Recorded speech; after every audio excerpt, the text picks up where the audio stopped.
Sergio Aguayo, Denis Dresser y Lorenzo Meyer en Aristegui en Vivo. Mesa Política. Mesa Política, Denise, buenos días y bienvenida, ¿cómo estás? Hola, buenos días. Sergio, buenos días y bienvenido, gracias por estar aquí. Buenos días, Carmen, me secó con la boca. Gracias a los... torcida. ¿Por qué? ¡Qué barbaridad! Bueno, Lorenzo Meyer, Lorenzo, como siempre, gracias por estar esta mañana de lunes aquí. Buenos días y bienvenido, doctor. Sin decir buenos días, hola, Carmen. Ay, doctor, esa resistencia tuya a decir buenos días me acongoja, pero bueno, entiendo lo que dices. Doctor Meyer, déjame poner el balón para escuchar en este arranque de mesa tu punto de vista de lo que ha pasado del viernes para acá, este asunto de TV Azteca, más allá de la irresponsabilidad de una televisora concesionada, llamando a no hacerle caso a la autoridad sanitaria con todas sus implicaciones. Bueno, todo lo que va envuelto en el asunto merece un análisis y les propongo que podamos detenernos en ello para arrancar la mesa. ¿Cómo has visto las cosas, Lorenzo? Bueno, sí tengo un cierto grado de sorpresa, Carmen, porque que una televisora de alcance nacional en un momento de emergencia, de una pandemia, es decir, de un mal mundial, se atreva a decir no sigan las instrucciones de la autoridad formal sanitaria de un país, viendo lo que está ocurriendo en otras latitudes, además de ver lo que está ocurriendo aquí, pero ya los casos extremos sería desde luego Nueva York, en donde ya quedaron rebasados, no nada más ahí, pero ahí es donde tenemos mayor información, una información dramática. Ayer mismo CNN puso programas especiales donde le permitieron ver el interior de algunos hospitales y una y otra vez los entrevistados entre cama y cama, enfermo y enfermo, iban y venían, nos decían, esta es una condición de guerra. Bueno, no sé si es exagerar, pero si es una condición de guerra, estamos contra un enemigo brutal, invisible, y que una televisora nacional te diga, oiga, no le hagan caso, ya no, esas cifras ya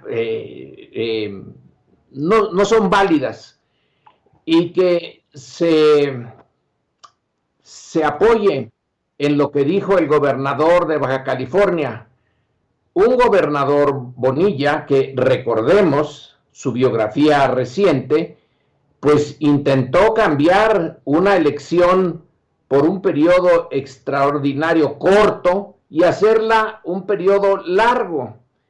El personaje no es precisamente alguien en que se pueda confiar, puesto que él directamente violó las reglas con las que se presentó a la elección. Así que, visto esto, este conjunto de factores, lo que a mí me causa un poco de extrañeza, un poco nada más, es que el presidente haya respondido, pero haya dicho, bueno, es un error de juicio. Yo creo, junto con Epigmenio Ibarra, que el coronavirus es casi como un regalo, no del cielo, sino del infierno, para aumentar lo que ya era un proceso político muy complicado, porque cambiar de sistema político, bueno, es, como ya lo señalé hace mucho tiempo, y basándome en Maquiavelo, es la cosa más difícil que se puede pensar en materia política. Entonces,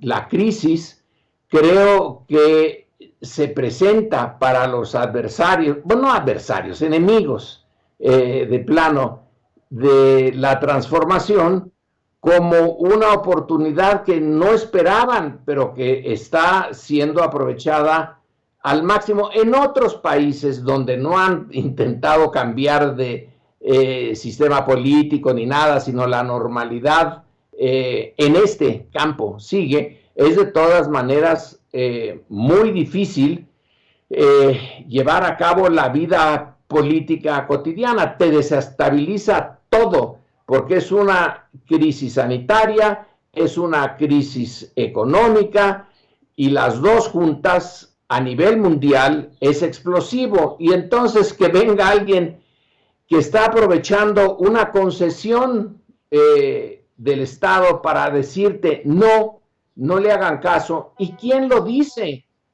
Pues un conductor de televisión, y está poniendo en duda a toda una estructura sanitaria, en donde López-Gatell, pues lo podemos ver, tú lo acabas de poner en pantalla, es una persona muy articulada, tiene la enorme ventaja de poder explicar con mucha claridad lo que está sucediendo, y esto es, yo lo interpreto, Carmen, pueden interpretarlo otras personas como quiera, entre ellas López Obrador, pues, él sabrá por qué lo interpreta así, pero desde mi óptica no es más que un episodio de una coyuntura en donde, pues, quienes ya decidieron que la llamada cuarta transformación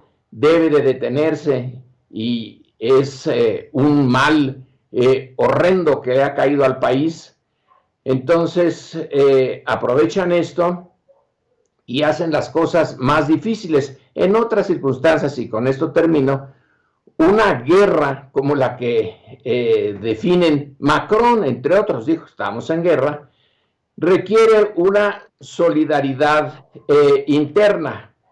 Cuando la Segunda Guerra Mundial, en fin, en Inglaterra, bueno, Churchill pide sacrificios enormes, y sus adversarios políticos en gran medida no lo cuestionan, llevan a cabo esa solidaridad, y ya que termina la guerra van a echar a Churchill del poder, eso sí, pero no mientras estaba la guerra. Entonces me parece que lo que TV Azteca, de una manera muy poco lógica, si vemos nada más el tema de la epidemia, pide que no se haga caso, pero desde otra óptica sí es muy lógico aumentar la tensión interna y deslegitimar al gobierno en una etapa en que realmente el presente del país está de un prendido con alfileres, no nada más este país, y ahora sí ya termino. Ayer veía yo a representantes, a médicos en países tan bien organizados como Japón, donde dicen, aquí se va a venir un problema grave por falta de suministros, etcétera. Todo el mundo está en tensión máxima, así que echarle un poquito más, porque tampoco TV Azteca es la gran cosa, pero en fin, echarle un poquito más de problema a esto, me parece, bueno, no lo voy a decir, pero lo pienso, una decisión en donde la generosidad no entra ahí para nada, y tiene unos elementos de infamia evidentes. ¿Qué ibas a decir, Lorenzo? No, luego lo ponen una vez dije algo aquí en tu programa y me reclamaron luego, ¿por qué usas esas palabras? ¿En serio? Ya sí, afortunadamente ya se pueden usar dependiendo de las circunstancias, es decir, no hay que usar malas palabras por el mero gusto de usarlas, que a veces da gusto, sino muy medidas. Ahorita me mido, pero pues ¿quién es Televisión Azteca? Pues es su dueño. ¿Y quién es su dueño? Bueno, pues ya lo conocemos desde hace mucho tiempo. Así que, en fin, las cosas hay que tomarlas como de quien vienen, pero en una emergencia como esta, sí, realmente es tener muy poca responsabilidad. Ahí lo dejamos. Denise, ¿cómo lo has visto tú, doctora? Pues tengo una lectura distinta. Salinas Pliego no es enemigo de la Cuarta Transformación ni está buscando obstaculizarla. De hecho, ha sido uno de sus principales beneficiarios. Y lo que ha demostrado el Azteca Gate y la reacción presidencial es el alcance de la amistad, la fuerza de la fraternidad, pues la complicidad entre el propio presidente y Salinas Pliego. No importa que el concesionario de un bien público convoque a desobedecer al gobierno, no importa que desde la pantalla desafíe los ordenamientos de la autoridad sanitaria, como lo comprobamos con la postura presidencial en la mañanera de hoy. A Salinas Pliego no se le va a enfrentar, se le va a perdonar, no se le va a cuestionar, se le va a consentir. El presidente lo está tratando con guantes de terciopelo. Se le elogia, se le dan contratos a manos llenas, se ha colocado a sus incondicionales como Esteban Moctezuma en puestos clave. Este gobierno ha ayudado a que la fortuna de Salinas Pliego crezca en casi 30% en el último año, en el cual el gobierno argumenta que enfrenta a los intereses enquistados, pero a Salinas Pliego se le están dando adjudicaciones directas, licitaciones a modo, como la que detalló la revista Proceso apenas la semana pasada. Una licitación de la Secretaría de Educación Pública aseguró Azteca daños por 969 millones de pesos apenas el pasado 30 de marzo, como el hecho de que se le hubieran dado por adjudicación directa las tarjetas del bienestar a Banco Azteca. Se ha vuelto el empresario consentido de este gobierno, al cual el presidente alaba, subrayando su conciencia social, y se le olvida, y a muchos de sus seguidores, el cuestionado historial de Salinas Pliego, la compra de Televisión Azteca con un préstamo a Raúl Salinas, hermano de Carlos Salinas, la toma ilegal del Cerro del Chiquihuite, la controvertida transacción de UNEFAC, razón por la cual fue investigado por las autoridades regulatorias en Estados Unidos y tantas cosas más. Y aquí lo que sorprende es que desde la mañanera el presidente cuestiona a los medios críticos, dice que nunca investigaron el pasado, señala sus presuntas omisiones, pero en el caso de Salinas Pliego pide perdón, comprensión para Javier Alatorre, para Televisión Azteca, ofrece un apercibimiento simbólico que pues revela los dobles raseros del poder presidencial, a los amigos la mano tendida, a los adversarios el puño cerrado, y a este poder fáctico en la Cuarta Transformación se pide comprensión, conmiseración, y pues se nos dijo que este gobierno iba a poner el poder político por encima del poder económico, y así se explicó la clausura del aeropuerto de Texcoco, así se explicó la renegociación de los contratos del gas, la compra de la cúpula empresarial de los cachitos del avión presidencial, la consulta popular sobre la cervecera en Baja California. pero pues el Azteca Gate contradice ese afán, ese objetivo, porque en la escaramuza que vimos el fin de semana, pues el presidente perdió credibilidad y Salinas Pliego demostró que tiene inmunidad, y en su caso, el de Salinas Pliego, pues comprueba que puede seguir intimidando y doblegando a este presidente como lo hizo con sus predecesores. Esto no es nada nuevo. Salinas Pliego ahora desobedece las órdenes de López-Gatell, rechaza el confinamiento en crisis sanitaria,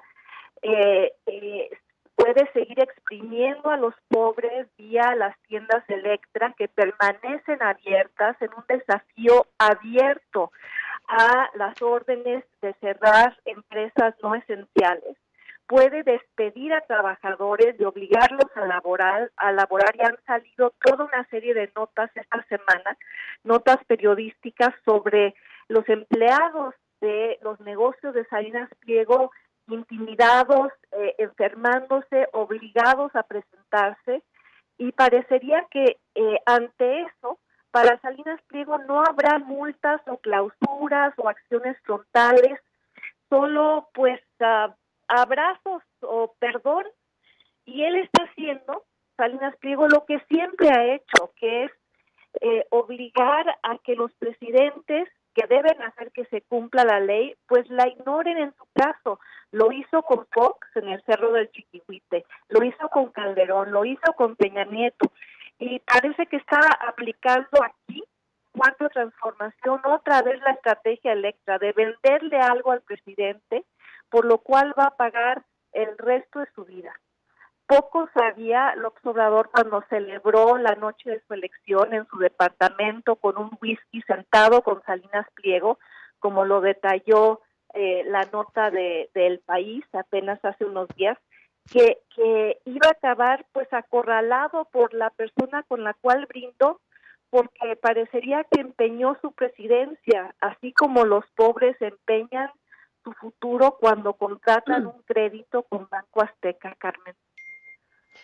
Pues vaya panorama, vaya asunto que tiene varias lecturas. Déjenme retomar, Sergio, Denise, Lorenzo, para escuchar a Sergio, un poco lo que decía Epigmenio Ibarra hace rato en la conversación que sostuvimos con él sobre el tema TV Azteca. Bueno, al final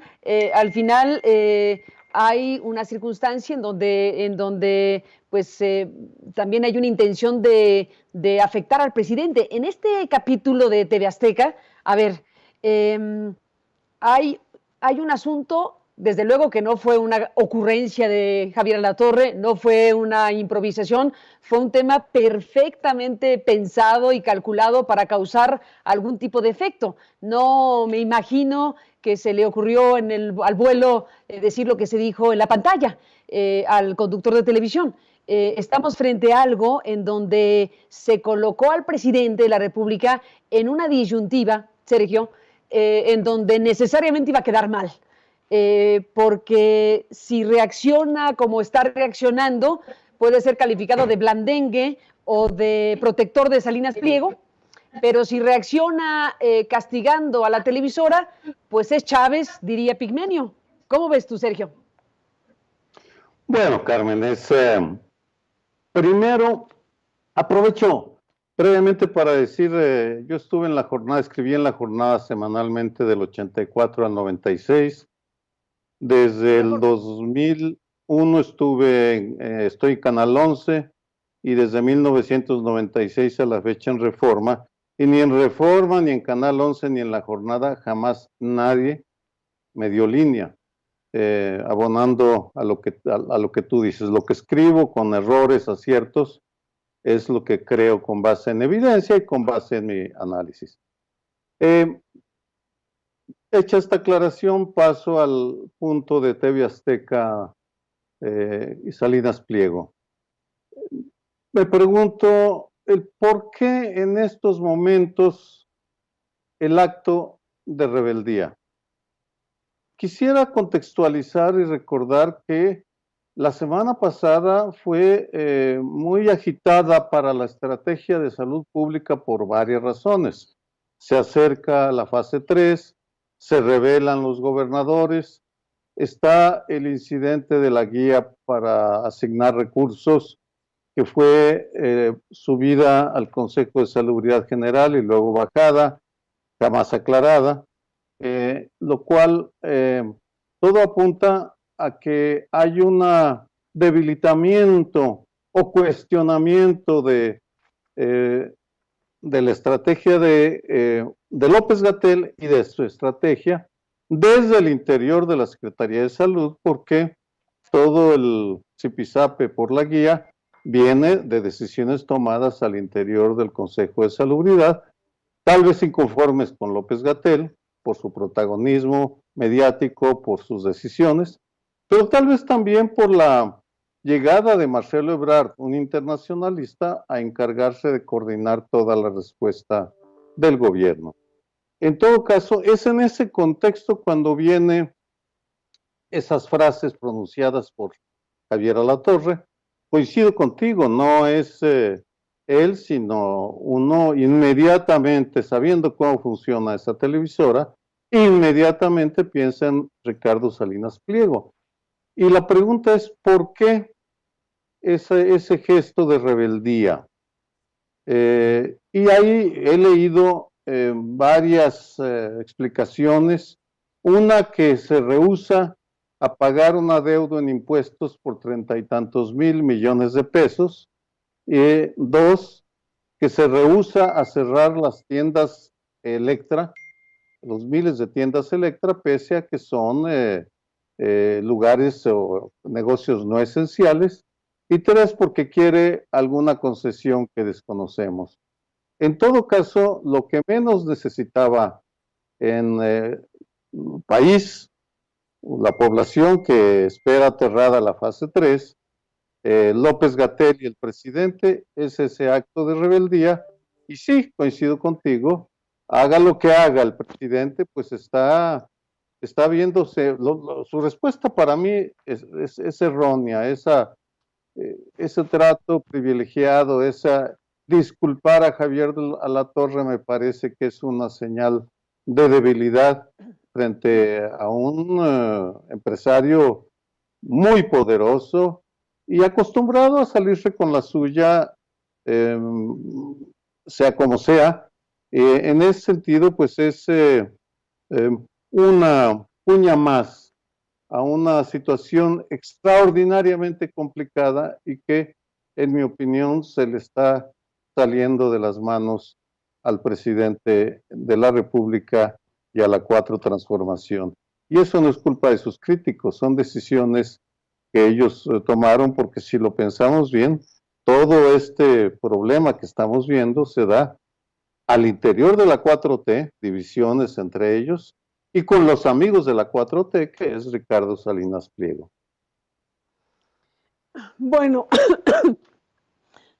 estamos en un panorama en donde, bueno, pues está el tema de los medios, que es muy importante, el tema de esta circunstancia de la cual vamos a ver en qué termina, porque esta noche algo tendrá que decir la televisora después del apercibimiento que finalmente tuvo que hacer la Secretaría de Gobernación frente al asunto. Vamos a ver si hay algún tipo de reacción del Instituto Federal de Telecomunicaciones, que es un órgano autónomo del Estado, y bueno, seguiremos el affair de TV Azteca, pues en sus capítulos que estarán por vivirse. Déjenme detener, Sergio, Lorenzo, Denise, en este momento, en este gran asunto que finalmente tiene que ver con cómo conciliar, cómo encontrar medidas que permitan, desde luego, salvar vidas en materia de salud, y por eso este llamado que hay que insistir, que hay que cumplir, y los medios reproducir todo el tiempo de quédate en tu casa, es una razón sanitaria, científica, y por otro lado, pues el tema que tiene que ver con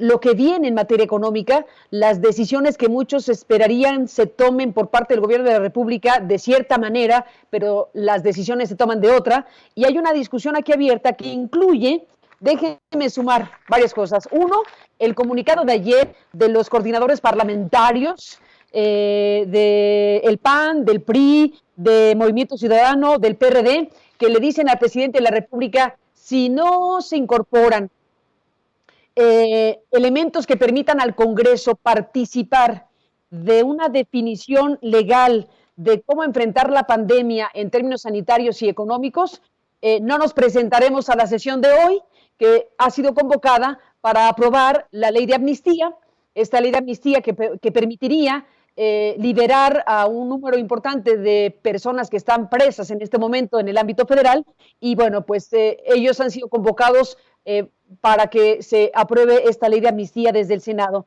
Pero están planteando que el presidente pueda hacerlo solo, con indultos o con atribuciones legales que tiene, y que si se va a convocar al Congreso a discutir la ley de amnistía, entonces se tienen que agregar los temas que ellos están planteando, que son un acuerdo nacional para enfrentar la urgencia sanitaria y económica, una discusión integral para una estrategia de salud implementada para enfrentar el COVID-19 y mecanismos e instrumentos para consolidar un auténtico plan de emergencia. Lorenzo Meyer, pues es el Congreso es la oposición en el Congreso que levanta la mano y dice, nosotros queremos participar del diseño de cómo enfrentar todo esto. ¿Qué me dices, Lorenzo? Bueno, ¿qué tal si hubieran sido más concretos? ¿Qué quiere decir lo que un acuerdo nacional? ¿Tú sabes qué quiere decir, Carmen? ¿Cuál es la sustancia de eso? Y lo mismo de las otras dos propuestas.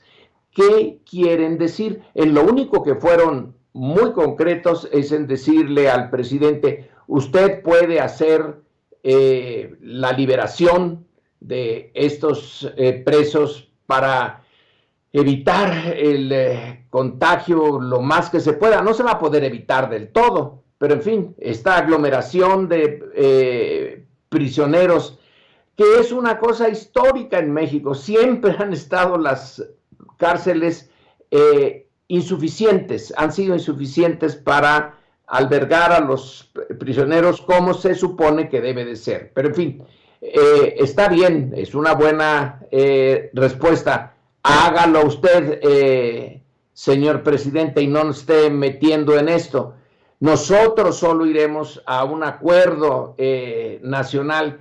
El último que tuvimos es el Pacto por México, que salió por una decisión también como esta. ¿De quién fue la idea del Pacto por México? Pues del PRD, que había quedado ya en el suelo. Entonces, después de las elecciones, dice, bueno, para no perder enteramente nuestra presencia, vamos a hacer este Pacto por México. Y Peña Nieto le pareció bien la idea, no sirvió para gran cosa, o realmente tuvo un impacto importante. Eran 90 y tantas medidas muy puntuales. Por ejemplo, el combate a la corrupción. Peña Nieto, PAN y PRD estaban ahí en un pacto. Vamos a combatir la corrupción. La combatieron, sirvió de algo, pero en fin, hay que darle un contenido.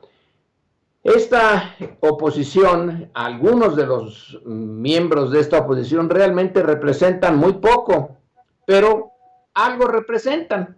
Entonces, si se hace un nuevo pacto o acuerdo nacional, bueno, pues que se haga. No creo que perjudique mucho, pero viendo el pasado, y el pasado inmediato es el Pacto por México, pues francamente no sirvió de nada. Lo que queda claro es que ahora tiene Andrés Manuel que tomar por sí y ante sí la decisión de la amnistía, de dejarlos libres. Y bueno, sabemos muy bien, es una cosa histórica en México, desde la época colonial, por lo menos, que el grueso de quienes están prisioneros son gente pobre, como en Estados Unidos, más o menos. Muchos de ellos por cargos que realmente no vale la pena el precio que están pagando, y menos ahora. Así que ya le dieron carta blanca a Andrés Manuel, libérelos usted, que sea su responsabilidad Bueno, es una buena responsabilidad la que le dejan. Si puedo opinar, entonces yo diría que sí, que en efecto rápidamente tome las medidas necesarias y diga es una amnistía, van para afuera.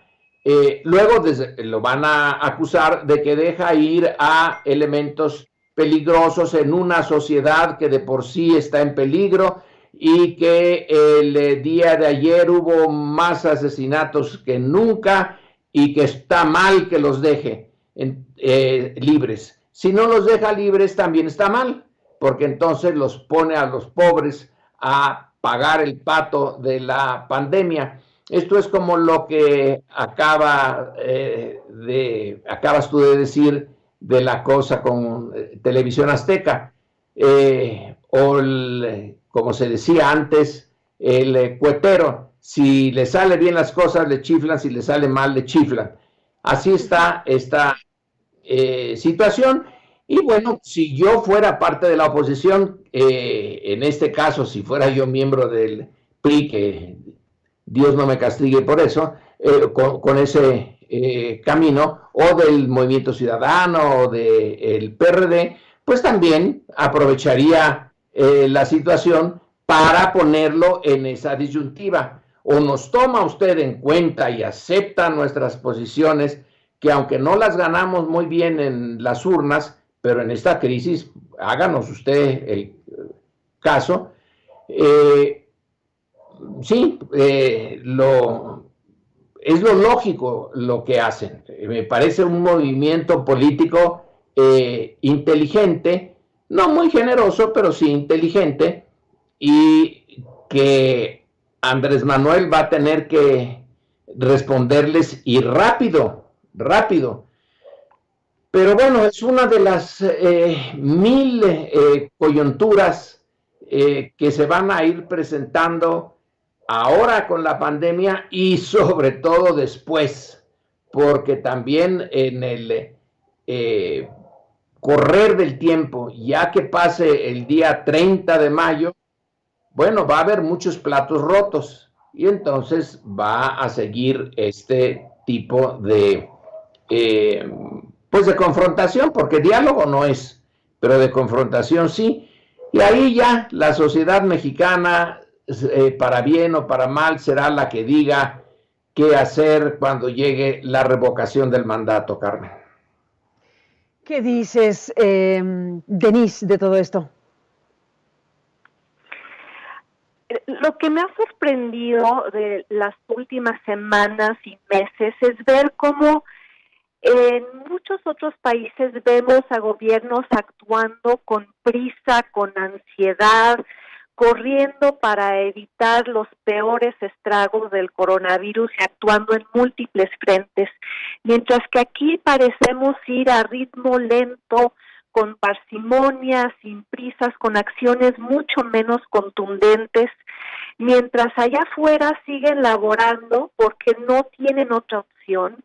Millones de personas en la informalidad, sobreviviendo al día, el vendedor ambulante, el taquero, el albañil, o personas encarceladas cuya vida peligra por las condiciones de hacinamiento. Y estoy de acuerdo en que deberían existir criterios para liberar a personas que cumplan con ciertos requisitos, como está ocurriendo en muchas otras latitudes. No entiendo por qué en diversos ámbitos México parece estar arrastrando los pies, y ante esta crisis la visión del presidente sigue siendo la misma, que es mantener los programas sociales, ampliar los pagos a adultos mayores, seguir con las obras de infraestructura como Dos Bocas y las refinerías, seguir hablando del petróleo como palanca de desarrollo, seguir apostando a la refinación, y no parece haber un sentido de urgencia, un cambio de rumbo. El presidente sigue expresándose y tomando decisiones como si no fuéramos a enfrentar la debacle más importante que le va a tocar vivir a nuestra generación.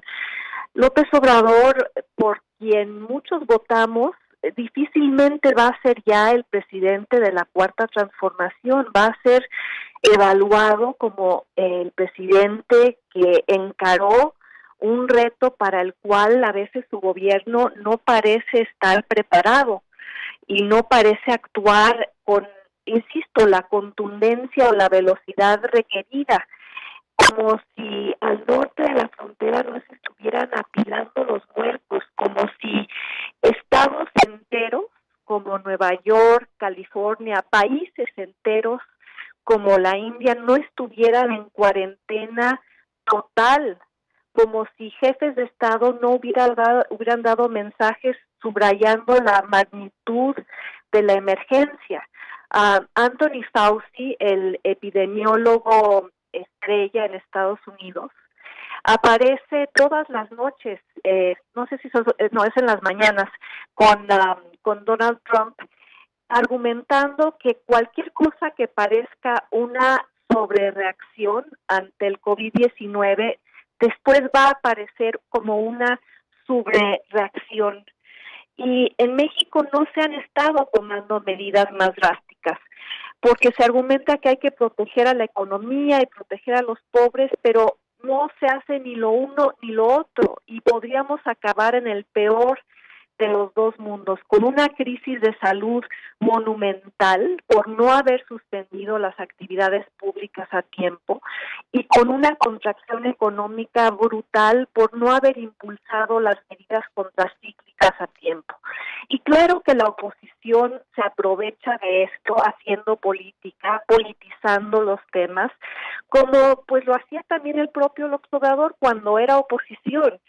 Pero aquí enfrentamos una coyuntura en la cual yo sí creo que debería haber un pacto, una negociación, una tregua, pues para terminar con una curva de contagio que no se está logrando aplanar, que apenas empieza, y para lidiar con costos económicos que si se extienden en el tiempo, como ha sugerido López-Gatell, va a durar esta pandemia hasta julio. Los costos económicos van a ser cada vez más altos y las medidas anunciadas van a resultar insuficientes ante una contracción económica calculada en 6% del Producto Interno Bruto. Creo que ante lo que está pasando urge un sentido compartido de cooperación ante la catástrofe, repensar el plan económico que la 4T tenía para un país donde las principales coordenadas han sido alteradas por el coronavirus. Urge replantear a dónde y a quiénes se van a canalizar los recursos, urge conseguir más recursos, y me parece que superar esta crisis va a ser mucho más difícil si no hay mayor colaboración entre los estados y la federación, entre el gobierno federal y los partidos de oposición, si no se hace una readecuación presupuestal para que los recursos fluyan con mayor rapidez, si no se protege el trabajo y el ingreso de los trabajadores en el sector informal y los pobres que están allá afuera laborando porque el gobierno no les ha ofrecido la protección económica suficiente como para que se queden en casa. Creo que México sigue arrastrando los pies y por eso podríamos, si no colaboramos, si no pactamos, podríamos terminar de rodillas, Carmen. Sergio, ¿qué piensas tú? Carmen, son tiempos extraordinariamente difíciles. La polarización afecta análisis, afecta planteamientos, posicionamientos. Por donde quiera que uno vea, aparece el disenso, las diferencias y el empecinamiento de que la única fórmula válida es la que tienen uno u otro actor. A mí me parece que sí sería urgente, necesario una reunión, un entendimiento para este momento de emergencia, en el cual sí, todos tenemos que aportar, pero vamos, hay algunos que tienen más capacidad de aportar que otros. Nosotros tal vez lo único que hacemos es tomar la información, procesarla, ordenarla y presentarla. Hasta ahí llegamos. Pero los factores reales de poder, los gobernadores, la iniciativa privada, los médicos y las enfermeras, es decir, los que están directamente involucrados en la pandemia, o bien los que están siendo afectados por la crisis económica, los desempleados, los obreros, las industrias, las empresas, todos están haciendo sus planteamientos cada uno por su lado, sin lograr encontrar un punto de encuentro. Al parecer el presidente no se ha reunido con los gobernadores para discutir una estrategia común. Sí, otros funcionarios se comunican con ellos. Entonces, lo que vemos es una fragmentación, o lo que yo veo es una fragmentación del poder en el cual el presidente va por un camino con lo que tiene a la mano, con una parte de la burocracia, con algunas fuerzas políticas, y otros actores van cada uno por su lado, y aquí llama la atención el desparpajo con el cual el crimen organizado sale a promover apoyos entre la población. ¿Qué se puede hacer? Bueno, el entendimiento, un entendimiento en el cual evidentemente todos van a tener que ceder. Creo que el presidente tiene suficientes recursos para poder hacer gestos para acercarse a quienes se oponen a él, para oxigenar su liderazgo y para crear alternativas que metan un poco de serenidad a un ambiente polarizado en el cual vemos con inquietud cómo se acerca la fase 3 sin que haya concordia al interior de los que están dictando la política. Estoy pensando en la Secretaría de Salud, el Seguro Social, López-Gatell, Alcocer, Marcelo Ebrard, es decir, aquello ya no sabe uno quién está a cargo de qué exactamente, pero lo que urge es tener un mínimo, una serie de mínimos que nos permita apoyar al entendimiento y no a uno de los actores.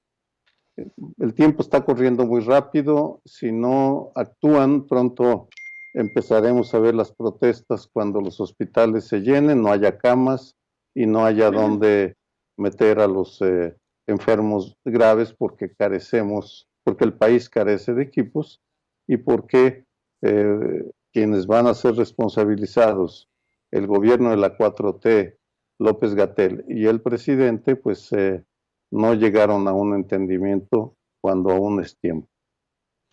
Déjenme, Lorenzo, Denise, Sergio, si tienen oportunidad, déjenme hacer una pausa, un resumen de noticias. Me gustaría cerrar la mesa, les propongo, con algo que está planteando la Coparmex. Esta mañana apareció un desplegado que seguramente ya vieron también. Es un desplegado donde están pidiendo pues un salario solidario. Porque, bueno, por supuesto está el tema de salud, los hospitales, las camas, los respiradores, todo esto sin duda, pero por otro lado está corriendo el tiempo en relación al tema económico, al tema del empleo, al impacto que todo esto está causando ya de manera muy seria en el mundo. No es un tema de México, pero en México también, evidentemente, habrá serias afectaciones económicas. Este trimestre que ya está en curso, según los estudios y los analistas, va a ser de muy alto impacto y de una caída muy fuerte. Esa caída significa varias cosas. Una de ellas, desempleo, mayor desempleo.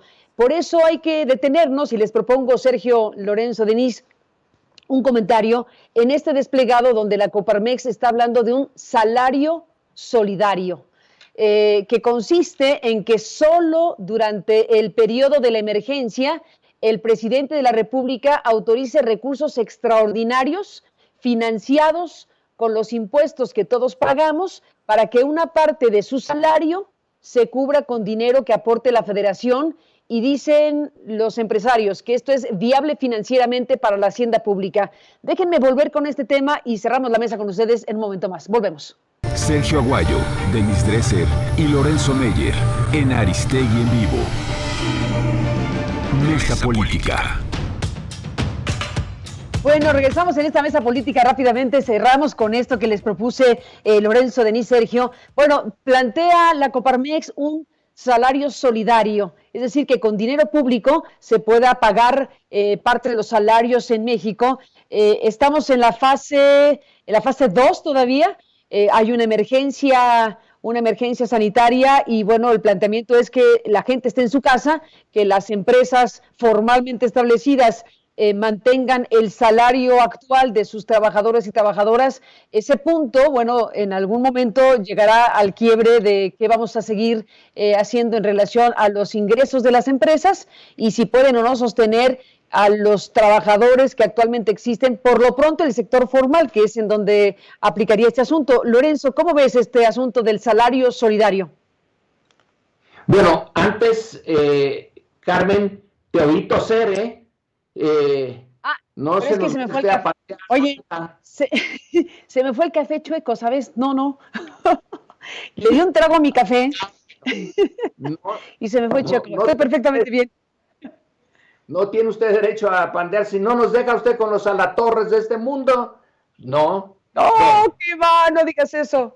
No digas esto. Bueno, cuidado con la toser, y ya veo que estás en tu casa, ahora sí, ya estás cuidándote. Bueno, no, ya desde el viernes pasado estamos en nuestras casas, está el equipo técnico a que le mando un gran abrazo con todas las distancias del mundo en las instalaciones de Aristegui Noticias, todo el equipo de contenido estamos en el trabajo a distancia y bueno, todos agradecidos por el trabajo de todos para seguir al aire, seguir en online y en el programa. Deja a los más jóvenes ahí en el estudio. Total, ellos son los que tienen más posibilidad de salir bien. Nosotros, yo ya no. Exactamente. Bueno, voy a la pregunta. Al salario solidario, a ver cómo ves esto. Al salario solidario, y dijiste que se pague con el dinero de todos, que es el dinero de los impuestos. No lo digo yo, es lo que dice la Coparmex, sí. Bueno, qué bueno que lo dice la Coparmex, pero en serio, pagan impuestos todos como deberían.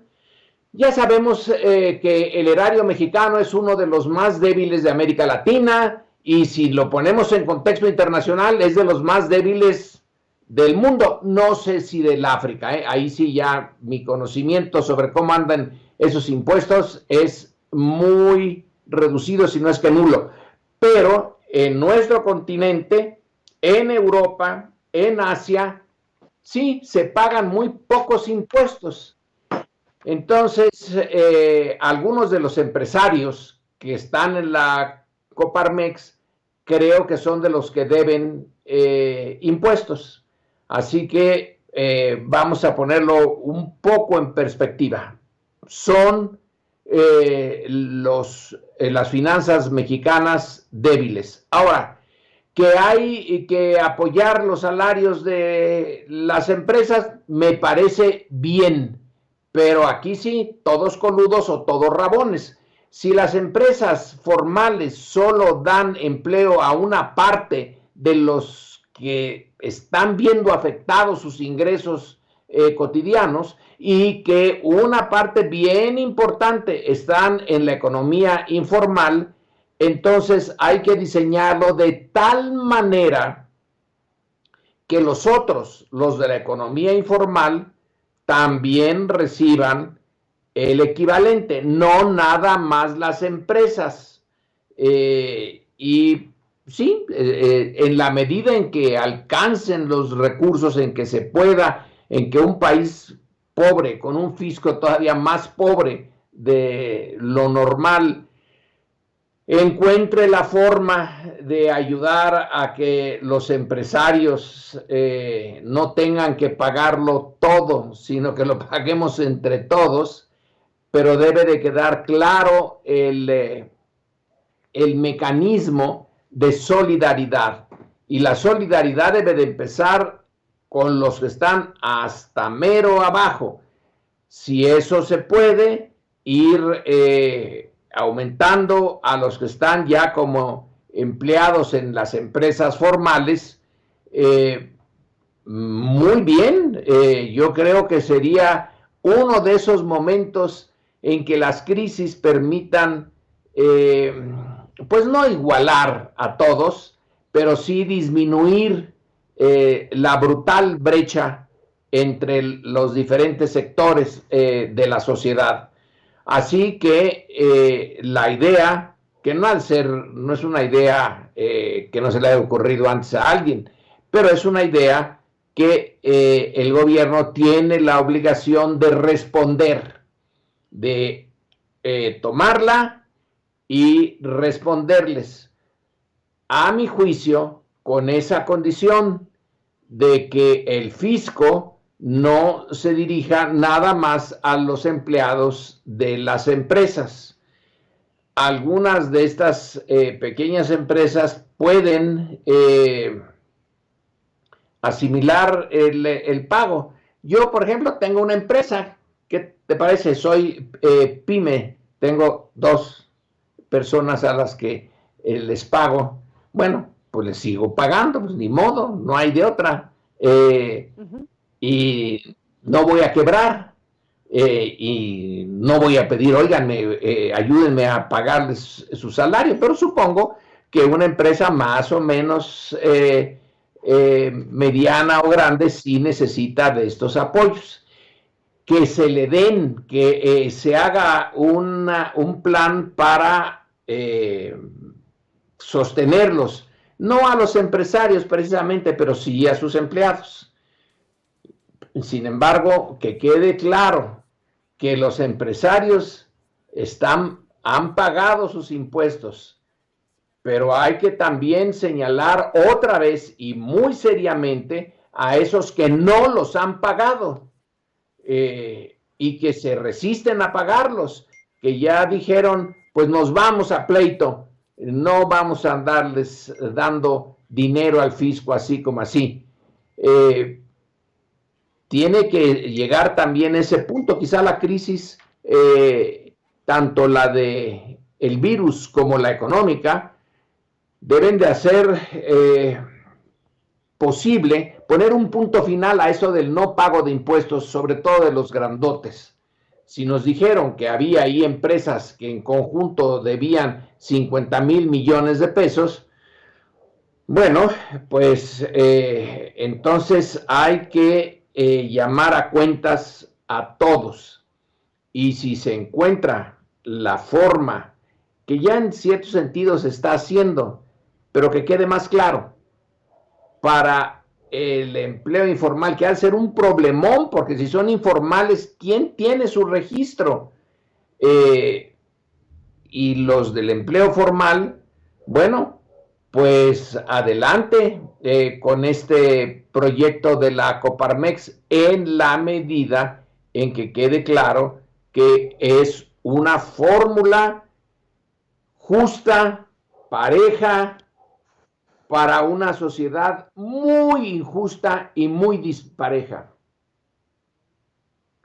Déjenme, para cerrar, Sergio, Lorenzo, Denise, leer brevemente los 4 puntos del llamado que hace la Coparmex a los trabajadores de México. Dice, hoy te pedimos que nos mantengamos unidos. Hay mensajes de algunos gobernantes públicos que cotidianamente pretenden dividirnos, haciendo parecer como villanas a las empresas que tienen problemas reales para mantener los empleos que en el pasado crearon y que están batallando para pagar puntual e íntegramente los sueldos, impuestos y gastos operativos. Apóyanos en la lucha para conservar los empleos. Necesitamos que aquellas empresas que puedan minimizar los riesgos de propagación del coronavirus con medidas extremas de protección personal, sin que sea determinante su giro, puedan operar ya. Tu exigencia para regresar a trabajar cuanto antes y con seguridad es fundamental, dice la Coparmex a los trabajadores. Y les dice también, ayúdanos a convencer al gobierno federal que apoye el salario solidario. Lo que más nos preocupa es que conserves tu ingreso. Proponemos que solo durante el periodo de la emergencia el presidente de la República autorice recursos extraordinarios financiados con los impuestos que todos pagamos para que una parte de tu salario se cubra con dinero que aporte la Federación. es viable financieramente para la hacienda pública. Esta aportación que ya se está haciendo por varios gobiernos del mundo puede marcar la diferencia de que tu trabajo y el de millones más pueda subsistir a la crisis y que el ingreso que recibes no se vea tan mermado. Allí se juega también el destino de tu empresa. Y termina este llamado de la Coparmex a los trabajadores.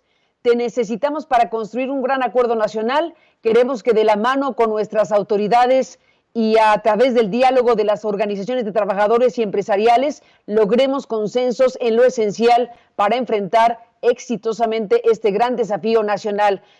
No hay duda de que tú eres la mayor fortaleza de la empresa y las empresas como la tuya, de todos los giros y tamaños, son el principal sustento económico del país. Vamos juntos convocando a nuestras autoridades a seguir forjando nuestro destino. Es la parte final de este mensaje de la Coparmex a los trabajadores de México. Denise, ¿cómo lo ves?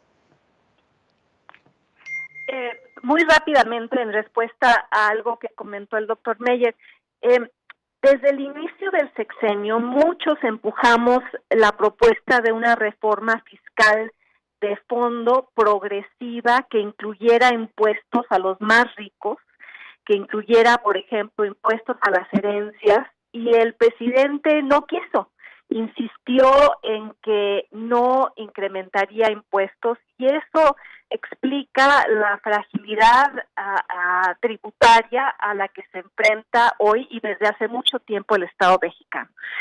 En el tema de la Coparmex no aglutina a la cúpula empresarial, no es el Consejo Coordinador Empresarial, no es el Consejo Mexicano de Hombres de Negocios, es una organización patronal que representa a muchas pequeñas y medianas empresas del país, las más afectadas por la contracción económica, las más vulnerables, las que menos capacidad tienen para sobrevivir en este clima adverso.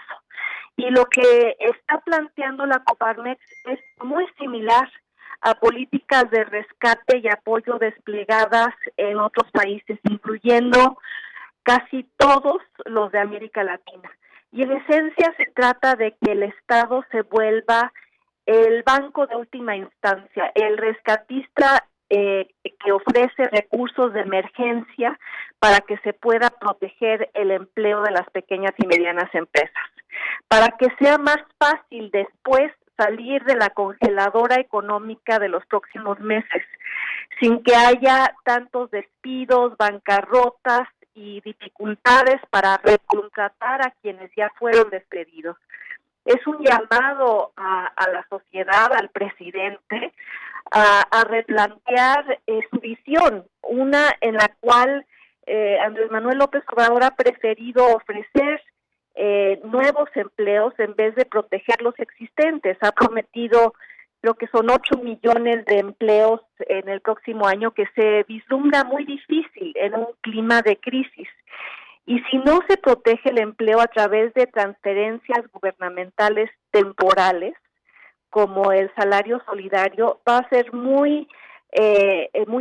a ser cuesta arriba mantener la planta productiva del país compuesta mayoritariamente por pequeñas y medianas empresas. Y en consecuencia, si hay muchos despidos, pues habrá inevitablemente más pobres. Expertos en el tema están hablando de cifras de fin de sexenio de 81 millones de pobres, si es que no se replantea la visión que ha desplegado el presidente hasta el momento. Y ojalá hubiera un diálogo para cambiar el rumbo hacia algo similar a lo planteado por los representantes de las pequeñas y medianas empresas. El salario universal básico también es otra opción que muchos han estado poniendo sobre la mesa. En fin, son acciones de emergencia que ojalá el presidente mirara con atención en vez de descalificar, porque no se trata de rescatar a la oligarquía empresarial, sino de proteger a las empresas más vulnerables, Carmen. Pues cerremos, Sergio, con este tema. ¿Qué dices tú del salario solidario y de lo que está llamando la Coparmex a los trabajadores? Bueno, para que junto con la Coparmex misma, pues pidan esto al gobierno de la República. Carmen, auditorio, abundan las propuestas. En las últimas semanas hemos escuchado muchísimas en relación a la economía, a la seguridad, a la emergencia sanitaria. El tiempo se está acabando. Yo no creo, honestamente, que el presidente vaya a ceder y a acercarse a un acuerdo nacional. Estamos frente a varias crisis en las cuales habrá múltiples soluciones y ya veremos en algunas semanas o meses cuál será el saldo y a quién le dio la historia la razón. Espero que salgamos bien librados, pero no estoy seguro, algunos saldrán mejor librados que otros. El caso de Salinas Pliego y TV Azteca es clarísimo al respecto. Pues seguiremos con todo esto. Lorenzo, Denise, Sergio, gracias a ustedes por estar esta mañana de lunes y seguiremos en contacto. Muy buenos días.